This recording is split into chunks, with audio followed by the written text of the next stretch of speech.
దశాబ్దాలు గడుస్తున్న అదే క్రేజ్, అదే చరిష్మాని కాపాడుకుంటూ వస్తున్న స్టార్ హీరోయిన్ కాజల్ ఇప్పుడు రూటు మార్చేస్తున్నారు. మారుతున్న ట్రెండ్కి తగ్గట్టుగా తాను కూడా అప్డేట్ అవ్వాలని ఫిక్స్ అయ్యారు. తన లైన్స్ క్రాస్ చేయకుండానే కొత్త జానర్లోకి అడుగులు వేసేందుకు ప్లాన్ చేసుకుంటున్నారు. ఇంతకీ కాజల్ తీసుకుంటున్న ఆ నిర్ణయం ఏంటో లెట్స్ వాచ్. 34 ఏళ్ల సుదీర్ఘ సినీ ప్రయాణం కాజోల్ సొంతం. దిల్ వాలే దుల్హానియా లే జాయేంగే, కుచ్ కుచ్ హోతా హై లాంటి ఎవర్ గ్రీన్ సినిమాలతో భారతీయ ప్రేక్షకుల గుండెల్లో చెరగని ముద్ర వేసుకున్నారేమే. కమర్షియల్ సినిమాల్లోనూ నటించిన నటిగాను మంచి పేరు తెచ్చుకున్నారు. ప్రజెంట్ సినిమా మేకింగ్ నుంచి ఆడియన్స్ టేస్ట్ వరకు అన్నీ మారిపోవడంతో కాజోల్ కూడా రూటు మార్చాలని ఫిక్స్ అయ్యారు. వచ్చిన ప్రతి సినిమా చేయకుండా సెలెక్టివ్గా ఉండాలని ఫిక్స్ అయ్యారు. ముఖ్యంగా ప్రతి సినిమాలో ఏదైనా కొత్తదనం ఉండేలా జాగ్రత్త పడుతున్నారు.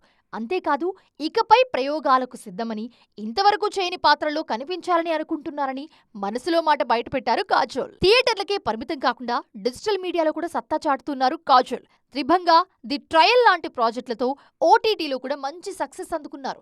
తనకు సూట్ అవ్వదు అనుకుంటే ఎంత మంచి క్యారెక్టర్ అయినా, ఎంత భారీ సినిమా అయినా మొహమాటం లేకుండా నో చెప్పేస్తున్నారు.